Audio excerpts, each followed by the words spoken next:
Hey guys, welcome back to my station. You can see I'm back at my house in the basement, which is where I usually do all my thinking. Actually, a lot of times I do a lot of my drawings down here.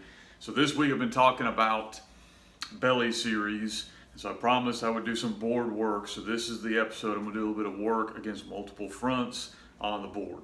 And so if you have would like more information, so if I don't cover everything you really would like to see, feel free to reach out to me, fbcoachsimpson@gmail.com. You can leave a comment in this YouTube, or you can go to my website and there's all kinds of information. Also, if you haven't already done so, if you don't mind liking this video and subscribing to my channel, my goal again is to grow this to 1,000 subscribers. That way I can do live events. So I want to start off with belly against multiple looks. I'm going to start off with probably the most guys in the box you may get, which we see quite often if we see a team that wants to play man zero and really wants to challenge us. We'll get this, what I would call an under front or a 5 front. Some people are calling tight fronts even. We'll get this a lot of 3-4 teams will go to something like this to stop our buck sweep. Try to put guys over top of the guards so they'll penetrate on the guards. It's a really good answer to buck sweep, but belly is kind of our counter to that. So I've already talked a lot about the back side, so I'm not going to spend a whole lot of time. My board will stay in place here for us.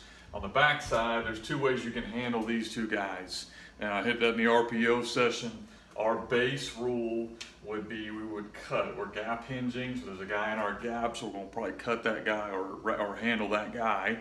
Quarterback is now responsible for the backside 5. So in our base rule, that's what it's going to look like. We can adjust it and run a couple of the RPOs if you'll go back and watch some of the videos earlier this week where I talked about different ways we can handle that. But that's our base kind of way we're going to do this.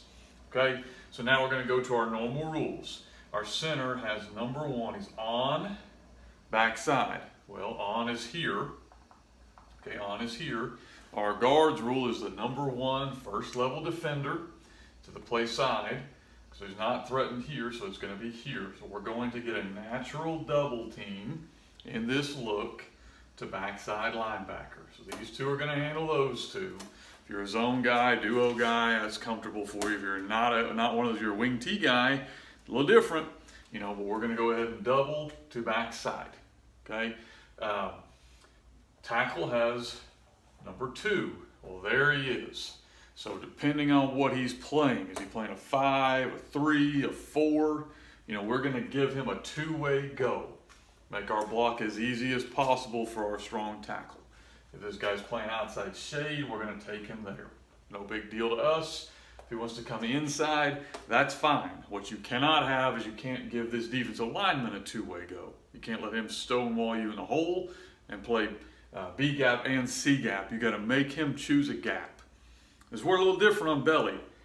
I'm not even super concerned about penetration. You can't just let him free release and not block. But if he wants to run himself C gap upfield, that's fine. We're going to run underneath him. If he wants to try to run upfield B gap, as long as we don't just give him a free release, fine, we'll run C gap.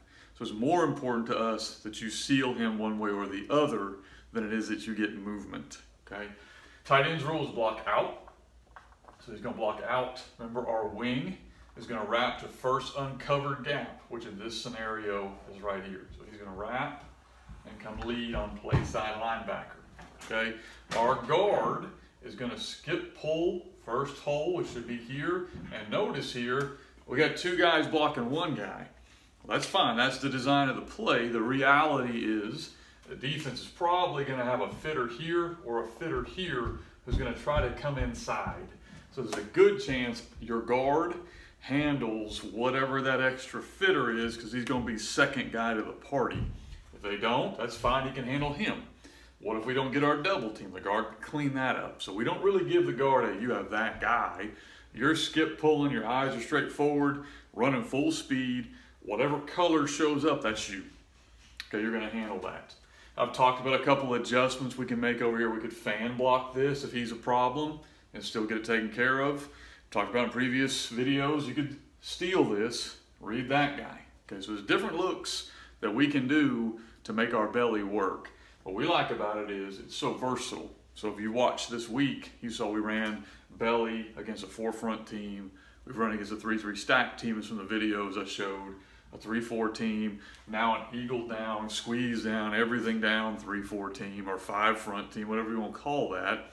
And we have built-in answers inside of our blocking rules. Same deal. So this guy wants to squeeze all the way down.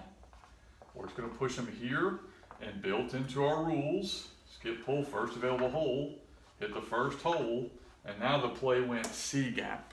That's where I think my offense is probably a little different than traditional wing T teams, is because of that spread element where we're just using words, like belly or whatever you choose to call this play, and it can go to any gap.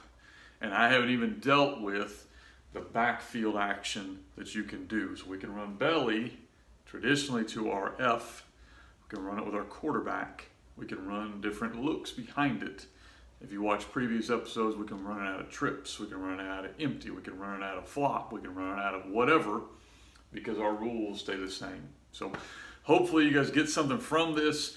I think tomorrow I'm actually going to show video clips and kind of roll through a few ways that we did it, that worked and didn't work.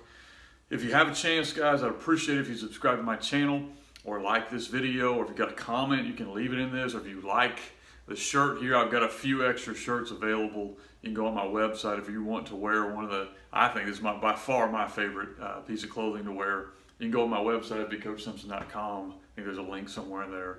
You can get your own one and look a little better than I do in it. Appreciate you guys' time, and like I said, tomorrow be sure to tune in. I'm going to be showing a whole lot of video clips against different fronts and looks that we ran belly.